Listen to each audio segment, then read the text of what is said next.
Salam aleyküm, əziz və hörmətli dostlar. Umarım ki, yaxşısınız. Mən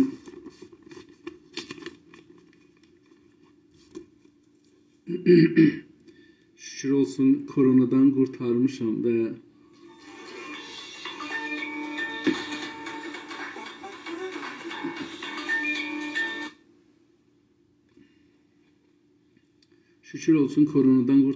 və indi fiilən təsadüfün o şeylə məşğulam, qalacağı ilə. Biraz boynumda hələ ağrı var, çox yəni. Və belimdə mütəəssifanə 2 saatdan izafi durub, ayaq üstə oturub ya dura bilmirəm. Çox əziyyət çəkirəm. Bilmirəm, sonu şey eləmişdilər, X-ray eləmişdilər, əks almışdılar. Amma mənim nəzərimə gəlir ki, sağ tərəfimdən bu ləyən dedikləri yer sınmış olub ya tərək, yəni tərək deyilir farsça. Fikir edirəm o cür bir şeydir üçün çox ağrısı olur, çox əziyyət verir. Hər halda ondan keçək. Dostlar, Ukrayna və Rusiya savaşı, yəni Rusiya-Ukrayna savaşı başlandı. Bilirsiniz ki, bir aya yaxın bunun təbliğatı getdi. Rusiya inkar edirdi, Ukrayna və Qərb bunu deyirdi, başlanacaq və Rusiya inkar edirdi. Sonra gördünüz ki, Rusiya 2 Ruslu, yəni Ukraynanın 2 Ruslu iyalətin, yəni 2 iyalətindəki, ya ustan deyək, 2 ustanındakı Ruslar da var idilər, onların əvvəl müstəqil elan elədi və sonra da dedi ki, mən onların istəyi ilə içəriyə girirəm və sonra da gördünüz ki, Ukrayna həmlə elədi sonunda və bu günləri dava çox ciddi gedir. O videolarda görünür ki, Rus tankları millətin, adamların nizami olmayan, əskəri, ordu maşınları olmayan adamların maşınlarının üstündən geçir, canlı adamlar içində öldürür. Evlərə güllə atırlar, bombaran elirlər şəhri. Bunlar videolarda görünür. Yəni, bu günləri də onları görə bilirik. Amma bu tərəfdən görürük ki, Rusiya savaş başlanandan Azərbaycan Cumhurbaşqanı ilə görüşür. O tərəfdən Çeçendən müsəlmanları gətirir savaşa və ciddi bir şey gedir. Bu tərəfdən də görürük ki, Ukraynada millət müsəlləh olur. Bir dönə mən əks gördüm, orada bir Rus ordusu, ehtimalən Photoshop ola bilər. Çünki bunların bəzisini Photoshopla düzəldə bilərlər. Bir homeless kimi bir adam görsənir, yəni karton xab deyirlər İranda, o cür bir adam görsənir ki, Ukraynanın bayrağını tutub başına və bir Ruslu sərbaz koltuğuna onu vurur. Məncə bu Photoshopa bənzir, amma bəlkə də ola bilər. Amma bunu görsədir hər halda ki, insanlar vətən və millətləri dediği şeyə inanırlar və onun yolunda savaşmağa çıxıblar. Burada neçə dənə məsələ çox ciddidir. 1. Savaşda əvvəl hər şeyi hazırlamaq lazımdır, bir savaşa. Ordu hazırlamaq lazımdır, buna yiyəcək, içəcək, güllə, tüfək, yaralanları dalıya aparmaq, bunlara benzin lazımdır, tankına, maşınına, bunlar gərək daimən gedirlər. Yəni, daimən gərək bunlar cipənin dalısından cipəyə gedirlər. Yaralıları dalıya gətirmək, döhdür, dava, dərman bunlar lazımdır. Bunlara paltar, geyim, isti, soyuq, bunlara o şəraiti düzəltmək lazımdır. Bunların yatacaqları lazımdır, yiyəcəkləri lazımdır, içəcəkləri lazımdır. Bunlar daimən gərək sərbazlar qabağa getdikcə, onlar da bunların dalısıcan gələr. Çünki sərbaz ac qalmayacaq və yuxusuz qalmayacaq. Savaşa hazır olacaq, gülləsi olacaq, falan olacaq. Bunlar daimən gərək gəlsin, keçsin. Bu bir tərəfi qəziyyədir ki, milyardolar dolar gündə orada Rusiyaya xərc aparacaqdır. Deyirlər ki, bu savaşın gündəlik xərci 1 milyard neçədir. Və bu 1 milyard böyük pul deyil Rusiyaya. Yəni mümkündür ki, Rusiya hazır ola 300 milyard dolar da pul bu yolda versin. Əlbəttə bir böyük hədəfə. Böyük hədəf Ukraynadır. Ukrayna 300 milyard zəhlidir, bəlkə neçə trilyon pul xərcləməyə ərzişi var Rusiya üçün. Böyük torpaqdır, bir böyük bazardır, çoxlu imkanları var, işləyən cəmaəti var, gözəl milləti var, ağıllı, savadlı, binalar gözəl, farsda zirsaq deyirlər. Yəni o önəmli yollar, körpülər, tunellər, su, elektrik, ərz edeyim xidmətinizə, yəni bəli, su, elektrik, ondan sonra mədrəsələr, bimaristanlar və bunların hamısı Ukraynada vardı. Yəni və bir gəlişmə halında bir ölkədir. Eyni halda əkinəcəyi də çox güclü bir əkinəcəyi vardı. Texnolojisi çox güclüdür. Rusiyaya bunun faydası çoxdur. Görürük ki, Macron deyir ki, bir gün ondan qabaq biz Putinlə savaş başlamamışdan qabaq Putinlə danışırdıq və qərardatların üstündən geçirdik, cüziyyatını danışırdıq. Amma Rusiya deyirdi ki, Putin yəni deyirdi biz savaşmayacaq, amma görürük ki, 24 saat geçməmiş başlayır savaşı. Ondan sonra görürük ki, Rusiyalılar çox xuşunətlə gedirlər. Mən dünənki danışığımda da dedim, qətliam bu deyil ki, insanların hamısını öldürəsən. Budur ki, millətin gözün qorxudasan, iradəsini əlindən alasan və təslim ruhiyyəsini olaraq zorla qəbul etdirəsən. Millət təslim olsun, dövlət təslim olsun, ordu təslim olsun. Burada görürük ki, Ruslar tankla gedirlər şeyin üstünə. Görürük ki, Rus sərbazı telefonu götürübdür, zəh vurubdur ölən Ukrayna sərbazın nənəsinə və deyir ki, sənin oğlun ölübdür. Bunun videosunu çəkirlər, göndərirlər. Bu cəngir həvanidir. Milləti təslimə qəbul etdirmək. Yəni, deyir ki, mənim də sərbazım öləcək, tamam. Rusiya deyir ki, mənim də sərbazım öləcək, tamam. Amma bunun neçə milyard dolar bizə mənfəət olacaq. Torpağı alacaq, insanlar bizim əyağımıza gələcəklər, bizim bazarımız olacaqlar, cinsimiz satılacaqdır, nüfusumuz çoxalacaqdır, torpağımız yeşiləcəkdir, mədənlərimiz çoxalacaqdır, filan, bəhman, bunlar hamısı fayda. Amma eyni halda, məsələn, mənim də bir 5.000, 3.000 sərbazım ölürsə, əvəzinə məsələn neçə milyard dolar qazanacaq. Bu Rusiyanın orada iqtisadi baxışıdır və eyni halda güc baxışıdır. Avropaya yaxınlaşmaq sözü var, Türkiyəyə yaxınlaşmaq sözü var. Yəni, Ukrayna ilə Türkiyənin arasında bir şey var, Qaradəniz. Əgər iştibah eləmirsən, bəlkə də iştibah eləyirəm, amma gərək Qaradəniz olur. Və ondan sonra burada bir yaxınlıq bu tərəfdən. Ondan sonra Lehistanın gəlir dibinə. Dünya savaşı, 2-ci Dünya savaşı başlayan ölkə. Oradan başlayır, bilirsiniz. Gəlir onun dibinə. Lehistan da Amerikanın ya NATO'nun üzvüdür. Yəni tərəfdarı, Amerikanın tərəfdarı və NATO'nun üzvüdür. Gəlir ondan sərhədləşir və bunlar getdikcə çox güc olur. Ehtimalən savaş genişlənə də bilər, ehtimalən genişləşməz də. Amma bu ki, bizim mediamızda insanlarımız buna görə danışırlar, bu çox gözəldir. Yəni, düşünürlər, axtarırlar. Mən istəmirəm Ukrayna və Rusiya savaşı haqqında danışam. Ya Azərbaycan Cumhurbaşqanı niyə gedib ora, niyə qərardat bağlayıb, bu haqqında danışam. Təbii ki, baxın, dostlar, mən məsələn bu savaşı təhlil eləyənmərəm. Niyə? Çünki mənim ittilatım yoxdur ki. Mən Rus dilini bilmirəm, Ukraynalıların dilini bilmirəm. Oradan gələn videolar bilmirəm nə qədər düzdür, nə qədər yalandır, ya hangi zamanınkidir.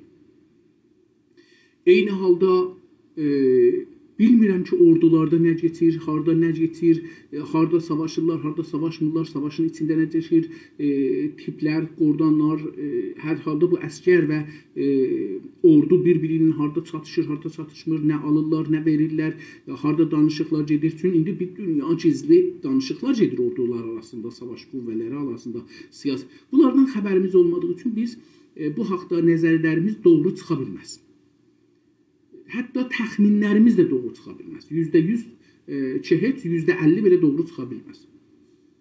Çünki hər növ siyasi təhlil və ittilata bağlıdır. Məsələn, biz indi dostların bir çoxu Azərbaycan Cumhurbaşqanının Putin ilə görüşməyin və onların arasında yazılan qərarlar haqqında danışırlar. Və hətta Azərbaycan Cumhuriyyətində də bir də insanlar danışırlar bu haqda və məhkum edirlər Əliyev cənabları. Amma əcəba bunlar bilirlər ki, nə olur? Yəni, göründüyü bir şeydir, amma arxada bir şey var. Bunları görməsək, biz təhlil edəmərik. Əcəba Rusiyanın Azərbaycan üstündə baskısı var imiş, yox imiş. Azərbaycan əcəba bu müqaviləni bağlamaqla Rusiyadan bir göz ardı eləmək, yəni çeşpuşi deyək varsa, eləməkləri qəbul elətdirib yox. Məsələn, Rusiya deyib ki, mən o torpaqlar ki, sən indi orada sülh məramlı adına gəlmişsən ora, onları alacağam ya məsələn filan yeri alacağam, sən də onları bir söz deməyəcəksən mənə. Ya Ermənistanın yanında durmayacaqsan, ya Ermənistanla bizim aramızda savaş olsa, biz ora tank, sərbaz və təyyara göndərsək, sən bunlarda deməyəcəksən ki, mənim orada qərardadım var Ermənistandan, biz Azərbaycanı vurmayacaqsan. Məsələn, bilmirəm, yəni bunları üçün bilmirik, biz bilmirik ki, nələr arxada keçir ki, onun görüntüsü o qərardatda çıxır. Bunlar üçün danışmayacağım. Yəni, mən sadəcə bu savaşın başlanması ilə bir qərar aldım. Bu qərar xoşunuza gəlməyəcək, özümün də xoşuma gəlmir, amma məcbur oldum. O da nə idi? Mən bu təsadüf başlanandan qabaq ya sonra başladım bu savaş sənəti kitabını oxumağa ki, biz düşmənin strateji və təşkilləri ilə tanışacağıq və nə cür ondan savaşacağıq, ya onun nə cür savaş texnikləri ilə tanış olacağıq. Mütəəssifanə eləyə bilmədim, 3 aya yaxın bu kitabı oxumağa davam verəm. Bununla belə ki, ordu və əskəri terminlər, sözlər mənim üçün tanışıq deyil. Türkcəsi əslən tanışıq deyil və bu kitab çox təxəssüsüdür və türkcədir. Mənim türkcəm də çox zəifdir. Onun üçün də orada bir zorluqlarla gedirdim. Bunun üçün bu gün özümdən bir qərar verdim ki, mən bunun farsısını oxuyayım, türkcəyə çevirim və fikirlərimi söyləyim. Buna görə bu gündən bu kitabı oxuyacaq. Yəni, Honər Cəng, mən bunu necə tutsam siz görərsiniz. Son tezo, burada yazıbdır, son tezo, Honər Cəng, tərcümə də Döktür Həsən Həbibi. Bunu elə əvvəldən başlayacağam və oxuyacağam. Buna görə ki, biz bununla tanış olmalıyıq. Görək ki, dostu nə cür qazanmalıdır, düşməni nə cür qazanmalıdır, öz millətin cəngi rəvanidə, ruhsal savaşda nə cür kontrol etməlidir filan, bunları gedəcəm. Bu kitabı mən download eləmişəm, print eləmişəm və hazırdır.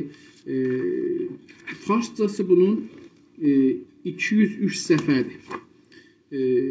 Elə bunun pişqoflarından başlasaq, dostlarımızın da bir çoxu farsını baş tapır. O yerlərdə ki, lazım olsa onlara tozih verirəm. O yerlərdə ki, yəni mənim də fikrim olsa, düşüncəm olsa tozih verirəm. O yerdə ki, yoxdur, ehtiyacı yoxdur. O yerdə də elə farsını oxuyaram. Pişqoflar, Bismillahirrahmanirrahim, pişqoflar. Pişqoflar, yəni danışmaqdan qabaq bir şey deyirik. Pişqoflar. Bilmirəm niyə pişneveştar gərək yazılır. Çünki burada danışılmır, burada yazılır. Amma bu farsa geçibdir də, farsın dilinin biri də budur. Pişqoftar, danışmaqdan qabaq. Müqəddəmə kimi bir şey, amma müqəddəmə də bir ayrı bir şeydir. Müqəddəmə də ərəbisidir bunun. Müqəddəmə yəni öndə gələn, qabaqda gələn. İndi bunun, bu kitabın fikir edirəm ki, baxın görün, harada, Pişqoftar 3 səhifədir. Ondan sonra elə keçir bura. Müqəddəmə adında fikirləşirəm bunu deyəcək. Yəni önlük, ön söz. Ön söz yəni bir şeyi hazırlamaq. Pişguftar da elə ön sözə tərcümə eləsək daha gözəl olar. سوماشین در کتاب خود به نام پرونده تاریخ یا سالنامه مورخ چه اندکی پس از 100 سال میلادی پس از 100 میلادی تحریر شده است معتقد است که سون وو یکی از اتباع دولت شی رساله هنر جنگ خیش را در اواخر قرن ششم قبل از میلاد به هلو پادشاه نیمه وحشی وو hediye کرده است. Bir nefer Sumaşin adında bir kitap yazıbdı. Kitabın adı tarihin dosiyesi ya tosiyesi ya pərvəndəsi ya da müvərrixin. Müvərrix yani tarix yazan. Tarix yazanın illığı. Deyir ki milattan 100 il geçəndən sonra bu kitabı yazıbdı. Yəni bu pərvəndə-i tarix ya salname-i müvərrixi. O yazan, o kitabın yazan ki adı dedik Sumaşindir. O etiqadı var. Yəni bunu inanıbdır ki Sun Wu adında bir adam Şi dövlətinin, Şi doğrusu Çin deyil. Çində də dövlətlər ailə üzrə düzələr. Buna ərəbcə deyirlər al. Ali Ümeyyə, Ali Osman, yəni Türkiyədə olan Ali Qacar, nə bilim, Ali Abbas falan, bunlar yəni ailə. Deyir ki, Şi ailəsinə bir dənə kitab yazdı, verdi, bu Sun Wu və onun adı Savaş sənəti, Hünər-i Cəng. Ki bu da deyir, milatdan 600 il öncə, yəni Həzrəti Məsihə deyilən, doğulmuş ilinə deyilən milat ili deyirlər. Ondan 600 öncə bu kitabı yazılıbdır və Hulu, padişahı Huluya veribdir. Hulu kimdir? Hulu da o Şi dövlətində olan bir yarı vəhşi bir şeydir. Baxın, görürsünüz burada surətlə gəldir. Yəni buna bir sifət yapışdırır. Adamın adını vermir. Adama deyir yarı vəhşi. Yarı vəhşi adam niyə kitabı məsələn yazsınlar, versinlər ona? Bu əlbəttə indi kitab məsələsi də ciddi bir məsələdir. Biz bilmirik ki, bu kitab ki deyirlər içində bunun cinsi və yazı modeli nədir? Yəni kitab taza bir ünsürdür. Kağızla biz bilirik. Amma bu kağızla yazılan kitab deyək ki 800 ilin işidir, 1000 ilin işidir. Bu 3100 il bundan qabaqdan söz edir. Əcəba o zamanda kitab anlamı varmışmı?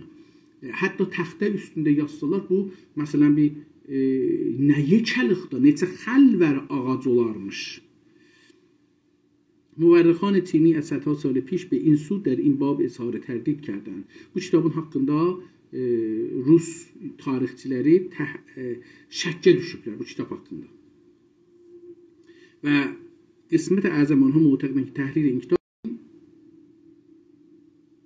bu mühəqqiqlərin bir çoxu inanırlar ki, bu belə bir kitabın yazılması Sumaşin dedikləri dövrədə, yəni 3100 il bundan qabaq imkansızdır.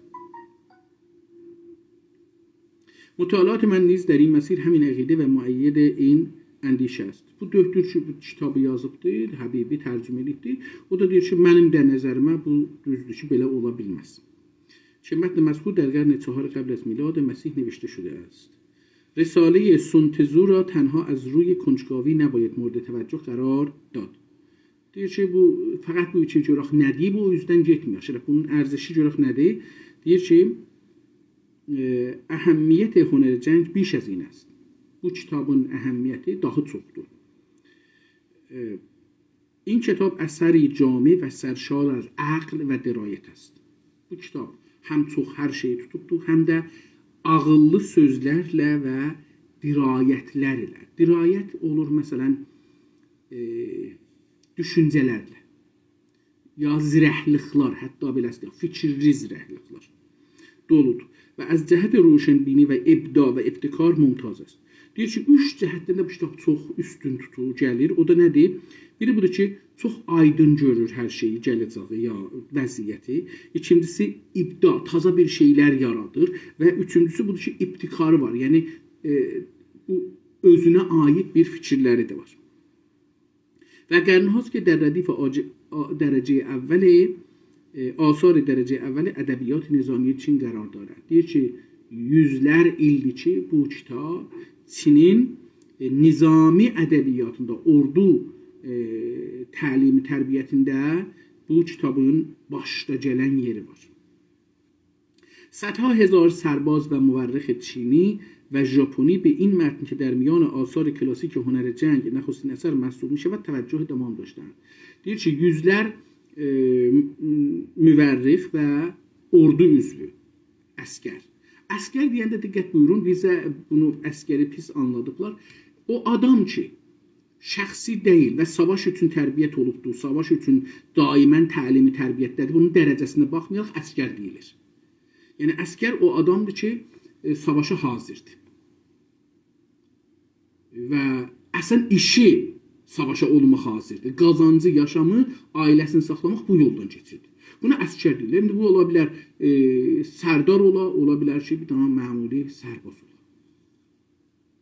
Deyir ki, yüzlər min əskər və tarixçi, Çinli ya Japonlu ola, fərq etməz, bu kitabın üstündə işlirlər. در بین افراد ممتاز این گروه میتوان به تساو 220 və 155 pəs az milad işarə edir. Deyir ki, bir nəfər vardı. Farsda bir iştibahlar var. Farsın dili yazı dili deyil. Mən bunu keçən günlərdə də bir məqalə yazdım. 17 dana ərəb əlifbasından istifadə edirlər. 4 dana hərfin ki, bunların da ikisi, üçü ərəblərin müxtəlif məmləkətlərində işlənir. Məsələn, P, Ç, Misridə işlənir. 17 dana əlifba vardır ki, bunlar farslar bunu işlədirlər, amma bilmirlər nə tür işlədilər. Yazıda var, amma dildə başarmırlar bunu işlədilər. Və ya yazıda təşxis verənmirlər. Bu, fars dilinin əlifbasının olmamağından gəlir. Və ərəb əlifbası fars dilinə münasib əslən deyil. Bizim dilimizə münasib də olsa bir cəhətlərdən fars dilinə əslən münasib deyil. Bu da bunu göstərir ki, fars dili ya bir qanunmənd dil deyil, ya da əslən dil deyil. Çünki bir əlifba gərək eləyə bilər, hər halda bu dili danışadır. Ya bu dili danışa bilmirlər, yaza bilmirlər. Bu özü bir məsələdir. Hər halda 17 dana hərf vardı o 32 hərfin içindəki farslar bilmirlər, onlarla neynəsinlər. Amma farsın bir dana müşkülü var. Əlifbanı sağdan sola yazır. Yəni cümləni başlayanda kitabın sağından başlayır, soluna gedir. Riyaziyyatı yazanda soldan sağa yazır. Bu düz deyil. Yəni bir dildə, əlbəttə ola bilər, ərəbdə də belə olsun, mən ərəbdə bilmirəm, belə deyə yox, amma biz də üçün fars sistemi ilə təlim görmüşük, elə hesabı belə yazırıq. Yəni hesabı soldan sağa yazırıq, amma yazını, bir kitabı sağdan, inşanı sağdan sola yazırıq. Yəni hesab buradan bura gəlir, yazı buradan bura gedir. İndi istəyirik yazaq ki, bir dana il yazaq. Məsələn, mənim doğum tariximlə ölüm tariximi. Ölüm tarixi, çünki soldan sağa yazırıq, gərək yazaq 1344 mənim doğum tarixim, ölüm tariximdə məsələn 1400 məsələn hər neçə. İndi burada nə olur? Burada görürsünüz ki, soldan sağa yazın da əvvəldə, yəni sol tərəfdə doğum tarixi gəlir, bu tərəfdə şey gəlir.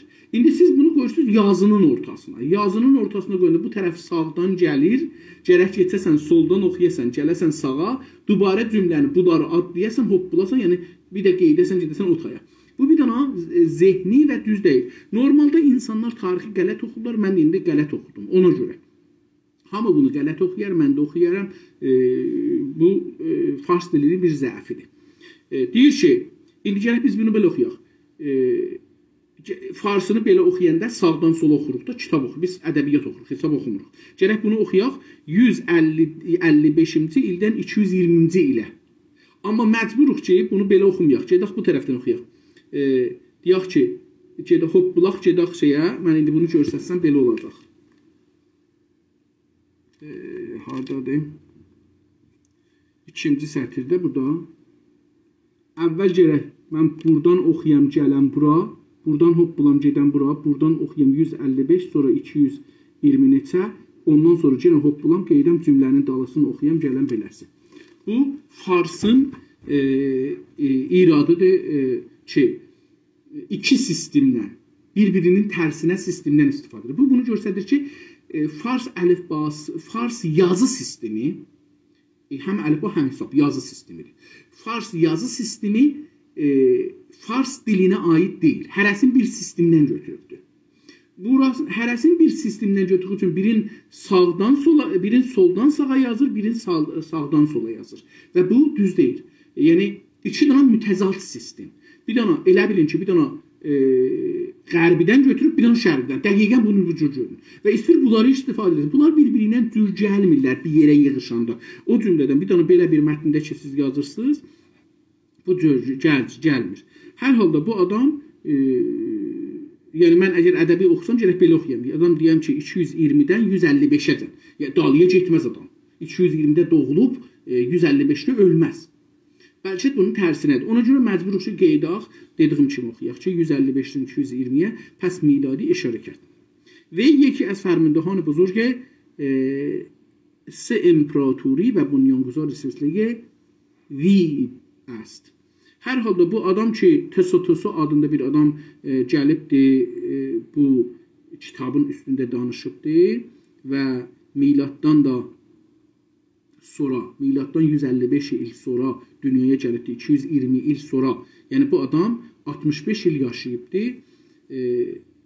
55 oradan, 100 istəyirəm, 55, bu da 80. Bu adam çox uzun yaşayıbdır. Buradan, yox, üzrəm 45 və o da 20. Bəli, 65 il bu adam yaş yaşayıbdır. Deyir ki, və yeki az fərmandıhan buzurg ise imparatori, o 3 imparatorluğun böyük kumandalarından ya fərmandiklərindənmiş. Hangi imparatorluqlar ki, İ silsiləsi, V silsiləsi, yəni al dedik da, evlatları, V evlatları silsiləsinin 3 imparatoru dövrəsində bu adam komanda olubdur. تفسیر تساتسو از این متن و نیز یادداشت‌های 10 مفسر معتبر از سلسله‌های تانگ و سونگ را در قرن 11 در متن رسمی گردآوری کردند. Deyir ki, həm bu Tesotusonun yazıları bu kitab haqqında, savaş sənəti haqqında və ha belə ayrı 10 dana ordu müfəssirləri, təhlilgərlərinin nəzərlərin ki, iki silsilənin, iki alın, iki ailənin hökumət dövrəsində yazıblar bu 10 nəfər. Onları toplayıblar. Hangi iki ailə? Tang və Song. Deyir, bu iki ailənin birində 11-ci qarnında, Məsihiyyətin 11-ci qarnında nə ediblər bunu? Bir dənə rəsmi mətndə toplayıblar. Yəni, üst-üstə deyir ki, 11 nəfərin fikrin toplayıblar, bir kitab eləyiblər. Bu kitab ki vardı, oxuyacaq onun haqqında. در رو به آخر قرن 18 سون هسینگبین مورخ و منتقد ادبی مشهور به بازبینی این اثر پرداخته و بر آن حاشیه نوشته است. Bir nəfərdə gəlib sonra buna bir şərh yazıbdı. Haşiyə yəni şərh. Qədim haşiyə deyirlər, çünki diqqət buyurun, bu haşiyə sözü belə olurdu. Qədim kitab çox baha idi, çox baha idi. Və bu kitabdan ən çox faydalanırlar. Onun üzrə ağ yer qalmazdı kitabda. Kitabın dövrəsi ki, haşiyə deyilir, bunlarda yazı yazardılar. Məsələn, mən istəyirəm bura görə nəzərimi yazam, gələrdim burada, nəzərimi yazardım və hər şeyə görə nəzərimi burada yazardım. Bu qalardı, bu özü bir kitab olardı. Yəni, alanda deyərlər ki, məsələn, haşiyə, məsələn, savaş sənəti İnsafəli Hidayətin haşiyəsi ilə. Yəni, bu kitabı mənim nəzərimə görə satılardı. Və elə bir ki, mən yazıram. Amma buna haşiyə yazıram. Yəni, nəzərlərimi. Elə vaqən, indi ələn mən nəzərlərimi bu haqda görürsünüz ki, hər yerdə bəzi şeyləri açıqlıram. Çünki kitab baha idi. Ona görə bu işi görürdülər. Kağız baha idi. Çox baha idi. Bunun üçün, məsələn, deyərlər, bir gün məsələn, oturublar, bir kitab yazıblar. Bu biraz çox əcibdir. Xüsusən, məsələn, fikrin ki, Yunanlılar gəliblər, məsələn, tarix, dünya tarixi yazıblar. Ya İranın tarixini yazıblar. Məsələn, o zaman cüz'iyyatla yazıblar. Adam nahara nə yeyirdi, şama nə yeyirdi, arvadı ilə harada yatırdı, harada dururdu. Bunlar ağıla gəlməyən nağıllardır. Sonhinski və Murxədəmləri deyir ki, hər halda bu Sonhinski adında bir Çinli də bu yazılan 11 əsərdən düzəlilən kitaba görə öz nəzərlərini yazdı. Tərcüməyə hazır deyir, bu kitab şimdi deyir, mən tərcümə edirəm. Bu mütərcim deyir, yəni Həsən Həbibi, Allah deyək rəhmət eləsin hər halda. Həsən Həbibi deyir ki, tərcüməyə hazır əz ruye in mətndir ki, در چین مورد اسناد قرار میگیرد صورت گرفته است. deyir ki, o savaş sənəti haqqında yazılan kitabı ki, bu indi 12 nəfər oldu da, deyir, o 12 nəfərin yazdığı kitabın üstündən mən. Pəs bu Həbib, Döşkür Həbibi rəhmətlik deyir ki, bu Savaş Sənəti adlı kitabı bir nəfərin yazdığı deyil, 12 nəfərin yazdığıdır. Beləsi deyir. Amma o Türkçədə belə demirdi. Türkçədə bunu oxumadıq. Benəzər son tezu, cəng bərayi dövlət vacid əhəmmiyyət həyatı ist. Birinci dəfə ilə bu deyir ki, Tesonun nəzərində, Teson bu kitabı yazandı da, indi əvvəldən bunu bilək ki, biz bunun nəzərlərini oxuyacaq. Deyir ki, son Tezonun nəzərində, düşüncəsində, düşüncə dedik fəlsəfə. Fəlsəfə iki anlamı var. Bir, orduda buna strateji deyirlər. Orduda strateji deyirlər. O birisi qeyri-ordu, ordudan başqa sahələrdə fəlsəfə, düşüncə deyirlər. Əlbəttə, biz elə orduda indi strateji işlədik, amma düşüncə də işlədə bilərik. Deyir ki, son Tezonun düşüncəsinə görə cəng bərayi dövlət vacid əhəmmiyyət həyatiyyə است. Dövlət, hər dövlət üçün savaş, yaşam, ölü qalmaq, ölüm-dirilik savaşıdır. Yəni, bu qədər önəmi vardır. İndi baxın, savaş Ukrayna üçün dəqiqən budur. Yəni, indi Ukraynalılar ya savaşacaqlar, ya öləcəklər. Mümkün şikəst yiyərlər. Amma bir var savaşalar şikəst yiyərlər, bir var ki, elə əvvəldən şikəsti qəbul edirlər. Ruslar çalışırlar ki, Ukraynalıların əvvəl ruhlarını şikəst verələr, onları təslimə. Məsələn, vaqiyyət budur ki, indi hamı deyir ki, Rus sərbazı ya Amerika sərbazı, bunlar zehnimizdə yekəldi Rus silahları falan, amma onlar da həman adamlar da eyni sizə mənə tay. Heç fərqi yoxdur. Onlar da təlim görüblər, səndə onların da o silahı var, bunun da bu silahı var. Amma bir psikoloji, rəvani, ruhsal bir təbliğat var, baskı var. Amerika sərbazı, vay dədə. Ya məsələn, Rus sərbazı. Yox, Ruslar gəldilər 40 il, 40 il dedi məsələn 30 il Əfqanistanda, əliyalan Əfqanistanlılar Ruslarla savaşlar axirdə saldılar eşiyə. Yəni, ruhsal şikəst məsələsidir. Biz Güney Azərbaycanda məncə ruhsal şikəst yemişik. Pəs, bir dövlət üçün, hər dövlət üçün, dövlət ki var, o dövlət üçün savaşmaq bir ölüm-diri qalmaq savaşıdır. Çünki lazım gələcəkdir ki, savaşdır. Məsələn, Ukraynada lazım gəlir. Hər gün lazım olmaz savaş. Amma bir dəfə lazım olsa bu, o dövlətin, məsələn, biz Qacar dövründə savaşmadıq. Amma bizim savaşmağımıza lazım idi. Amma ölüm-qalım savaşına girmədik, uduzduq. Getdik, indi 100 ildir getmişik. Və binabərin mütaliə və təhliləş zərurət darət. Bu kitabın oxumağın mühümüdür niyə ki, dövlətin yaşaması savaşdadır. Ölümü də savaşdadır. Savaş ya qurtarar, ya öldürər. Ruslar indi həmlə edirlər, bir dövlətdir, Ukrayna bir dövlətdir, vəsitdə bir savaş vardı. Bu savaşın sonunda mümkündür sülh ola, çəkilirlər dağlıya, hər kəsin, yəni Ukrayna torpağında qalar, Rusiyaya çəkiləcəklər, ya da ki mümkündür Rus dövləti qələbə eləyə, Ukrayna dövləti aradan gedə və müstəmir olar, sömürcü olar. Bu cəhətdən son تیزو برای اولین بار کوشیده است تا برنامه‌ریزی و راهبری عملیات نظامی و جنگی را بر بنیادی عقلانی استوار سازد. Son tüzonun işi budur ki, istəyir savaşı, savaşdan öncəni və sonranı hətta ağıllı dəlillər üstünə qoysun. Yəni ehsasdan çıxır. Biz qəhrəmanı vursun. Yox, qəhrəman olmaq üçün gərək hazır olasan, təlim görəsən, büdcən ola, pulun ola, silahın ola, dövrə görəsən, aylar, illər, sonra dünya səviyyəsində savaşlar nədir, onları başarasan, silahlar nədir, onları biləsən, onları gətirəsən, onlarla hazırlaşasan. Azərbaycan Cumhuriyyəti bu işi gördü. 30 il çəkdi, 28 il çəkdi.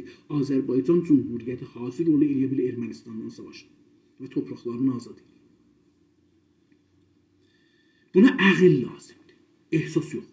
Ehsası olanlar televizyonlarda çıxırdılar, Əliyevə söyüş, orduya söyüş, fulana söyüş, bəhmana söyüş, dünyadan narazıdırlar. Amma bilmirdilər ki, olan bir dənə ev almaq üçün illər boyu gərək çalışasan, bunu pulu yığasan, bir yerdə saxlayasan, sonra o pulu eləyə biləsən, gələsən bundan ev alasan. Yoxsa sən haydi deyəcəksən ki, mən ev alacağım. Və ev almaq yaxşıdır, ev almasan elə olar, ev almasan belə olar, arvad ev istəyir, uşaq ev istəyir, əmniyyət elər, ruh gələr, ruhiyyəsi düzələr, filan olar, adam məriz deməz, filan olar, evin üstünə pul gələr, almasan bahalaşacaq. Amma bunları hamı bilir. Amma almaq üçün gərəkən şeylər var, olmasa alanmazsan. Savaş da bu cürdür, savaş əqlinəndir, ehsasının deyil. Görürsünüz ki, indi bunları görəcəkdir, hələ qalsın. Ve berxilaf nivesindگان Yunani ve Rumi, deyir ki, Rumlular ve Yunanlılar ve Rumlular bunlar fərqliymişlər. Ve tənzim ve tədvin şivehay nizami پیچیده. Nə cür savaş bu? Savaşın çox qarma-qarışıq qanunların ve teknikay səthi ve müvəqqəti əlaqə nədarər. Deyir ki, çox da bu müvəqqət ve tekniklərə zətlərə əhəmiyyət vermir Sun Tzu. Bəlkə bunun əsli məsələlərinə baxır. هدف وی تحریر رساله‌ای است مبتنی بر روش و به منظور استفاده سرداران و فرماندهان که خردمندان در پی جنگ پیروزمند و zafer نمونند. Deyir ki, bu Sun Tzu'nun hədəfi bu kitabı yazmaqdan budur ki, sərbazlar və fərmandehlər eləyə bilsinlər ki, bir hədəf üzərində ki, o hədəf nədir? Zəfər qazanmaq. Qazanmaq əslən. Savaşı qazanmaq üçün bunlara yol göstərir. Kimlərə? Ordu adamlarına yol göstərir. به اعتقاد وی استراتژی زیردست باید بتواند استراتژ زبردست باید بتواند لشکر دشمن را بدون درگیری نظامی تسلیم کند. Bu Sun Tzu mütəziddir ki, bir zəbərdəst, yəni zirəng, ağıllı. Zəbərdəst bizim türkcə sözdür, fikir edirəm. Yəni çox təcrübəli. Çox təcrübəli bir komanda bunu gərək düşünək ki, mən nə cür düşmənlə savaşmadan bedun dərgiri, yəni savaşmadan onları təslimə şey eləyəm. Rusiya bu işi görür. Rusiya tamamen bu işin üstündədir ki, savaşı çox uzatmadan Ukraynanı sındırsın. Məsələn, xəbərlər yayırlar, Ukraynanın rəis cumhuru qaçdı, qaçacaq Amerikaya, gizlənibdi, filan bəhman. Bunların hamısıdır ki, bu millətin ruhu sına, ordunun ruhu sına, bu ruhsundan sonra təslim olur. Nə qədər burada az savaş olsa, az zaman aparsa, az adam ölürsə, Rusiya qazanır. Nə qədər bu savaş uzanırsa, Rusiyanın uduzmağına tərəf gedir. Şəhərha ra bi mühasirə təsərrüf nümayər. Qədim elə indi də şəhərləri istirara gəlir ki, bunun dövrəsini bağlaya, buna yemək, suyun, bərqin, elektrikin kəsə, adamlar orada təslim olur. Yoxsa girib şəhərdə evdən evə savaşmaq özü böyük bir şeydir. Qədimdəkilər əslən şəhərin dövrəsində divar var idi, onun eşiyində qalardılar. Və dövlət ra bedun ağıştən şəmşirha bexun vajgun sazad. Və bu cür ki, onun yerinə ki, gələ dövlət çox qan tökə eləyə bilər ki, bir dövləti yıxa.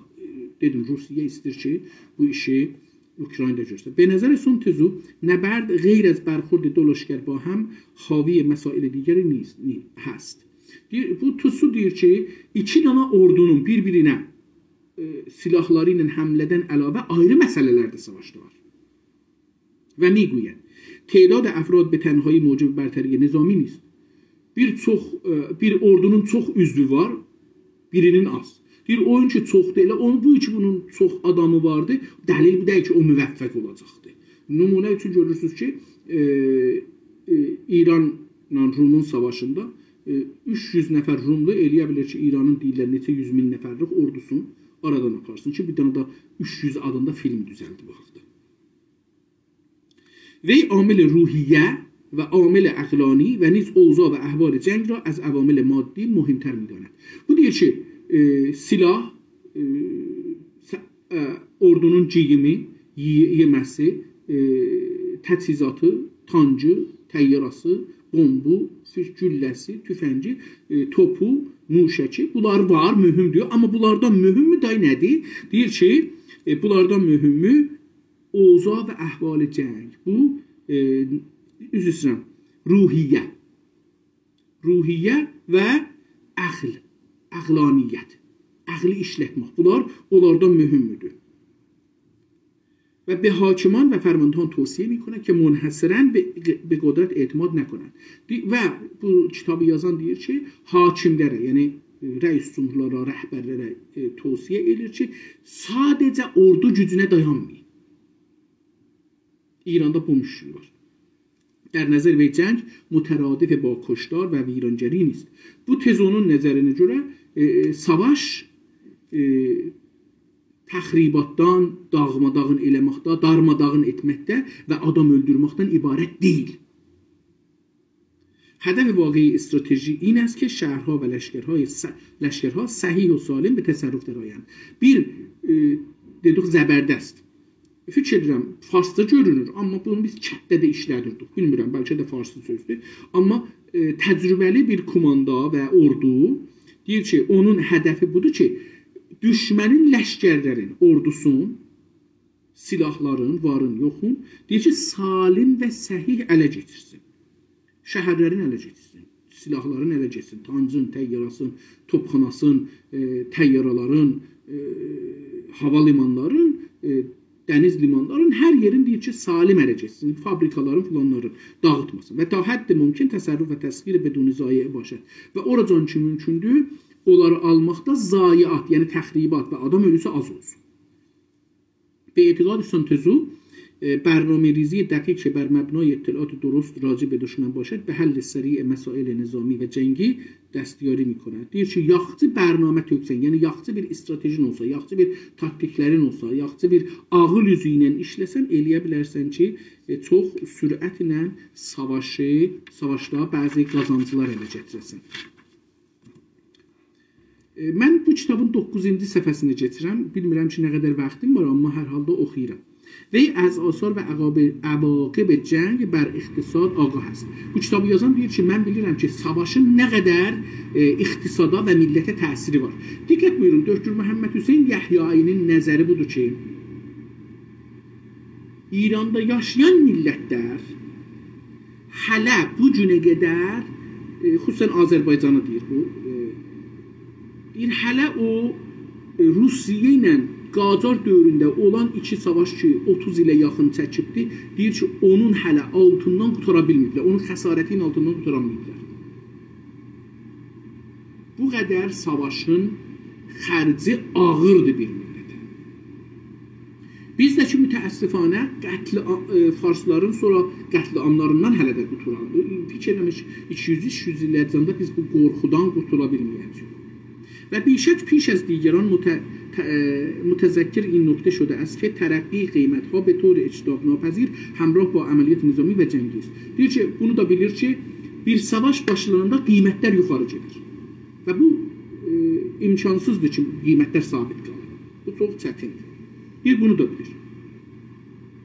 سونتزو به تأثیر قطعی و مسلم تدارک مواد غذایی در راهبری عملیات اشاره می‌کند. دیدیم که من در اول Hər bir ordunun savaşında o orduda olanlara gərək yemək yetirəsən, paltar yedirdəsən, soyuq olsa hava onlara gərək yeyəcək yetirəsən, onlara savaş məlzəmələri yetirəsən. Yəni tüfəkdir, güllədir, topdur, tancıdır, benzin gərək gələ bunlara. Yoxsa benzin olmayandan sonra o tancı nə cür işləyəcək? Top olmayandan, güllə olmayandan sonra o tüfək və o top o nə cür işləyəcək? Təyyaranın benzini olmasa nə cür işləyəcək? Bunlar. Sonuncusu بر تأثیر قطعی و مسلم تدارک مواد غذایی در راهبری عملیات اشاره میکنه و در میان عوامل دیگر از اهمیت مناسبات موجود میان hakim ve fermanده kol mensup az Cenab-ı Vey yad mı? Diyor ki bir önemli bir şey de budur ki o ordu başında olan adamla o reis cumhur rəhbər ya hər kəs ki dövlətin başında var, onun arasında olan əlaqə və ilgilər də mühümdür. Bunlar bir-birlərinə etimadları var ya yox, bir-birlərindən söz eşidirlər ya yox, bir-birlərinin sözünə baxırlar və çoxlu bir şeylər. Əcəba bir-birlərinə xaindirlər ya yox, bir-birlərinə nə cür baxırlar. و اهمیتی را که برای صفات اخلاقی و حساسیت و هوش یک فرمانده خوب قائل است خاطر نشان می‌دهد. O diyor ki bir dənə adam ordu komandanının bu əxlaqları olmalıdır. Görək nə deyəcəkdir. Və əhəmiyyət sazmandehi bir ordunun şəkillənməsi. Sazmandehi yəni təşkilatı. Məsələn, sərbaz nə cür alınacaqdır? Bunlar neçə nəfərə bir dəstə olacaqlar, neçə nəfərə bir qurhan olacaqlar, neçə qurhandan bir qurdan çıxacaq və qurdan neçə nəfərdən olacaq, bunun silahları nə olacaq, neçə qurhandan bir tip, neçə tipdən bir ləşkər, bu ləşkərin nələri olacaq, nələri olmayacaq, bunların hamısı manovr, bunlar gərək daimən təmrin. Manovr deyək ki, təmrin. Biz türkcə buna məşq deyirik. Məsələn, ordu sözlərində məşq sözü. Hətta uşaqlar ki, gedərlər gecə məşq yazardılar. Bu da ordudan alınmalı, tütüsüzə sözdür. Yəni təmrin. Manovr.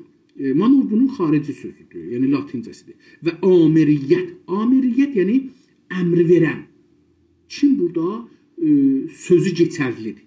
Və zəmin. Topraq nə şəraitdədir? Məsələn, biz hər yerdə o işi görə bilmərik. Bir yerlər dağlıqdır, onlarda keçmək olmaz, bir yerdə körpü yoxdur, bir yerdə su vardır, gərək ora gəmi olsun, ya qayıqlar olsun, bir yerdə batlaq vardır, ora keçmək olmaz, bir yerdə nə bilim, şəhər vardır, divar vardır, bunlar hamısı şəraiti cəvi, yəni hava nə cürdür? Qarlıqdır, soyuqluqdur, buzluqdur, günəşdir, bunlar tufandır. Məsələn, diqqət buyurun, Amerikalılar İrana bir təyyara göndərdilər ki, oradan o Amerikanın səfirləri ki, Ciroqan tutulmuşlar, oğurlanmışlar. Ciroqan yəni oğurlanmaq. Oğurlanmışlar, onları azad eləsinlər. Gəldilər, deyirlər ki, Təbəsdə bunlar deyirlər də, biz də bu cür eşitdik. Mən bilmirəm, doğrudur ya yalandır. Deyirlər ki, Təbəsdə qum yeli bu helikopterləri saldı yerə. Beləsi bir söz var. به نظر سنتزو ارتش به سان ابزاری است که تیر خلاص را در مغز دشمن خالی می‌کند. Deyir ki, Tüzo buna inanır ki, ordu bir silahdır. Silahın gülləsidir. Ki, düşmənin beyninə axirin vururlar, ölür. Yəni, diqqət buyurun, istir deyə ki, bir millət savaşa girəndə ordu onun gülləsidir.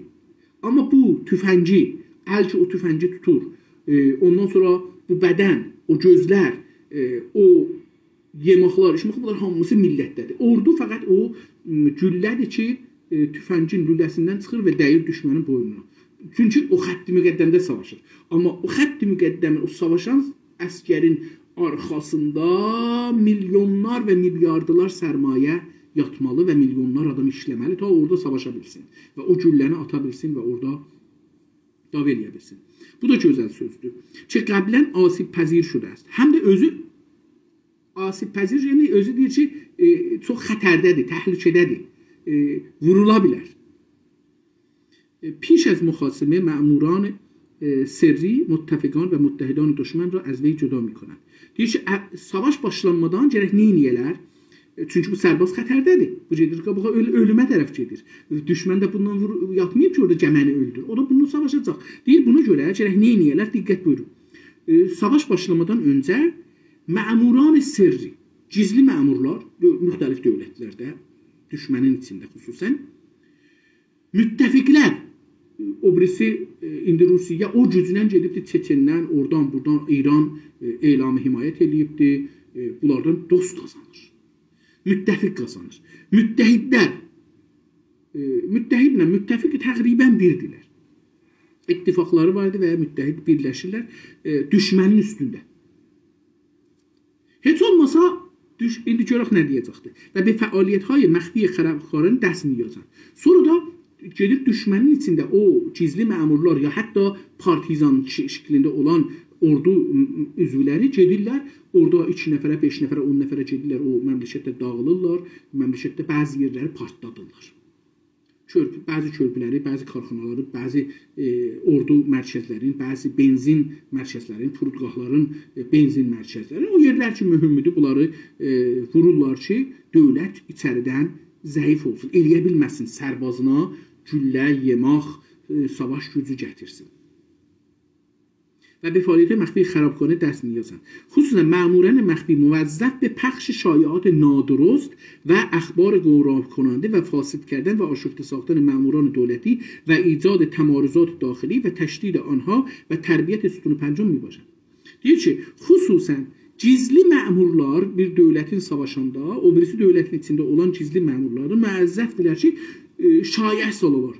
Ruslar gəlirlər, bomba atacaqlar filan, bunlar qorxmurlar. Ruslar hər yerdə öldürürlər, o qədər güclüdürlər ki, özləri vaxt qoyurlar, telefon açırlar, nənələrinə deyirlər ki, balalarınızı öldürmüşük, ölülərinizi verəcəyik, öz orduza öz orduz gətirsin. Bu bir qorxu şeydir. Salır bunların canına şayət, əxbarı gümrah konəndə filan yerdə gələcəkdir, yox biz həmlə eləməyəcəyik, yox vurmayacaqlar, yox neçə 100 mindir, yox qeydlər, getdilər, Rusiyanın sərbazları gedir. Bunların hamısı gümrah konəndə düşməni beynin qatışdırır. Daima 100 min deyirlər, 100 min oldu, 140 min. Yox, Rusiya dedi ki, qeyddir. Film görsədir ki, məsələn, tancıları düzəldiklər, yola gedirlər Rusiyada və fasidkərdən və aşıqdə saxtəri məmuranı dövləti. Onun, indi bir dövlət nəyə dayanar? Onun xarimətlərinə farsıca. Yəni, məmurlarına dayanar. Deyir ki, onları gərək qorxuya salasınız, onlar dövlətə işləyə bilməyələr. Mən əgər məsələn qaçmasam tutular, bunlar gəlirlər, tutarlar, eydam elərlər. Mən çəkilim kənara, bunlar gəlsələr də mən şey olmayayım. Bunlar dövləti məmurları hər halda qorxutmaq, icad təarüzat daxili, içəridə bir-birindən zidd olan məsələləri dövlət ilə millət arasında, qruplar arasında bir ziddiyyət salmaq və təşdid anha və olan ixtilafları çoxaltmaq. Diqqət buyurun, bu bizim sözlərimizdə deyil. Və tərbiyyət sütun-u pəncum. Sütun-u pəncum əslində casuslar. Elə biləsiz yox. Düşmən içində olan xəbərçindir hətta. Xəbərçinlər. Yəni, onlar ki, oradan deyir ki, hə, filan yeri bom saldı, filan yeri vurdu, film görsədir, belə oldu, çörək yoxdur bu günləri, bərqi kəsildi, filan. Bunlar ya düşmən, filan yeri, çünki o görür ki, o da oradan bunları görür da, görür ki, hə, dedi, filan yeri vurdu, bom düşmədi, filan yerə düşdü, bəhman yerə. Bilir ki, keçən də iştibah edib, ya top düşdü, filan yerə, bəhman yerə düşmədi. Bunlar o şeylərdir ki, bunları deyir. در همین اثنا نیز جاسوسانی که در تمامی مراحل و مدارج عمل میکنند به ارزیابی وضعیت دشمن میکنند. Bu olan yerlərdə birlikdə casuslar ki, təxəssüsləri vardır.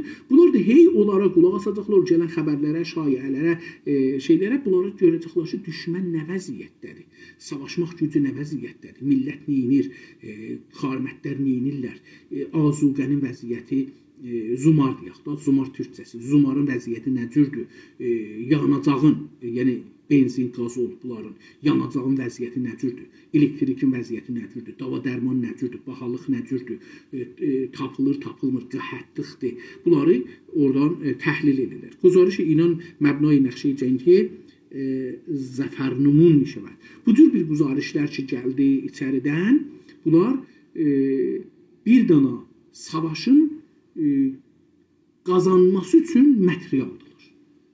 مارشال شاپوشنیکوف اولین فردی نیست که دریافته از شرط مقدماتی پیروزی تهیه مقدمات جامع و کامل در اردوی دشمن است. Diyor ki, bir dana marşaldan, yəni bir dana ən baş komandandan danışır, Şapokov adında, Şapoşnikov. Bunun adında danışır. Bu əvvəlin adam deyil ki, bunu düşünübdür ki, bir dana ordunun müzəffər olması üçün, qazanması üçün gərək kamil hər şeylə lazım olan bir qazanmaq üçün hər şey hazır olur. Və beqoneyi ki, nəticəyi kar pişa-piş roşan buşa, o qədər gərək hər şey hazır ola ki, siz qabaqdan, öncədən biləsiniz ki, bu zəfəri qazanacaq. Yoxsa İran gördü, savaşa girdi Əraqla, savaşı Əraqa təhmil elədi, biz millətlərə də təhmil elədi, amma bu 8 il sürdü və axirdə də qazanmadı ki, heç uduzdu. Və cəlibdir, bu günləri Əraqda o Əraqlılar ki, gəlmişlər bizim evlatlarımızı cibhədə öldürürlər, bomb tökürdülər və biz də onları öldürmüşük. Onların arvadlarına, uşaqlarına bu günləri İran dövləti İranın öz yaralılarına, savaşda olanlarına köməklik elədiyindən neçə qat çox Əraqlılara köməklik edir. Yəni Əraqda ölənlərin, İranla savaşanda ölənlərin ailələrinə İranlılardan çox köməklik edir. Belə bir siyasət mədardırlar. و 8 gün sonra uduzdular. رئیس سابق ستاد کل ارتش سرخ در تفسیر پرمغز خود از مطلب سنتوزو میگوید. deyir ki, Rusiyenin ارتش سرخ olur qədimki komünist Rusiyenin, sosialist Rusiyenin dövrəsində bir dana bunu ərteşin başında olan bir şey deyibdi, ordunun başında olan bir şey deyibdi. O deyib ki, ارتش پیروزمند به دشمنی حمله میکند که پیشاپیش روحیه خود را باخته و در هم کوبیده است. Deyir ki, bir dana zəfərli ordu o ordunun üstünə həmlilər ki, öncədən, yəni savaş başlamadan onlar ruhiyyələrini əldən veriblər, təslim olublar, qorxudan. Ay, Rus sərbazları elədilər. Dəqiqən bizdə də, bizdə indi məsələn itilaat adı gələndə çox adam çəkilir dağıya. Biz uduzmuşuq ruhiyyədə. هنر جنگ در طول تاریخ چین عمیقاً نفوذ کرده و بر اندیشه نظامی ژاپن نیز تأثیر نهاده است. Bu da ki, این کتاب سرچشمه نظریه های استراتژی مائو تس‌تونگ و doktrin های تاکتیکی ارشد چین است. مائو تس‌تونگ ki bilirsiniz Çində inqilabın rəhbəriydi. Onun deyir ki, bu kitab onun fikrinin əsası idi.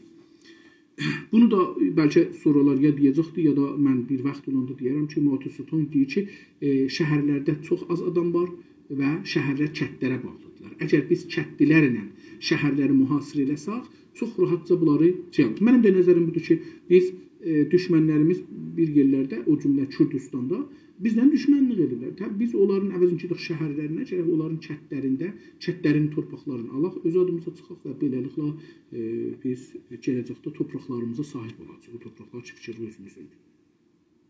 افکار و عقاید سنتوزو qurtulur با واسطه مغولان تاتارها به روسیه نیز منتقل شد. Tatarlar və Moğolların deyir vasitəsilə bu kitabı yazan Həmid Döktür Həbibi deyir ki, bu Moğollar və Tatarlar bu kitabı apardılar Rusiyenin içinə.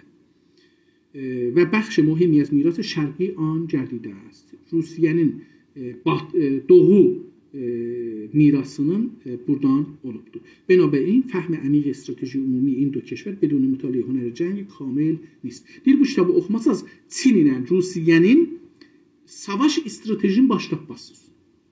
Çünki əlbəttə Japonu da deyir da, bəli burada ikisini deyir. به دنبال آنچه در اینجا گفته شد در صفحات بعد جنگ از دیدگاه سنتوزو رو اندکی بیشتر تحلیل می‌کنیم. Deyir ki, sorular bu kitabı başlayacaq oxuyaq.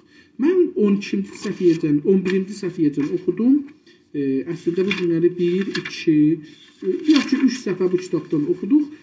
Yarın, yəni sabahları ömür olsa və əgər cismi vəziyyətim icazə versə, bu kitabın qalanlarını da başlayacağım oxuyan. Gündə də fikirəm 3 dəfə zət bundan rahatca oxuya bilirik. Beləliklə. Sağ qalın, salamət qalın, sizə Allaha tapşırdım. Hələlik. Görüşmək ümidi.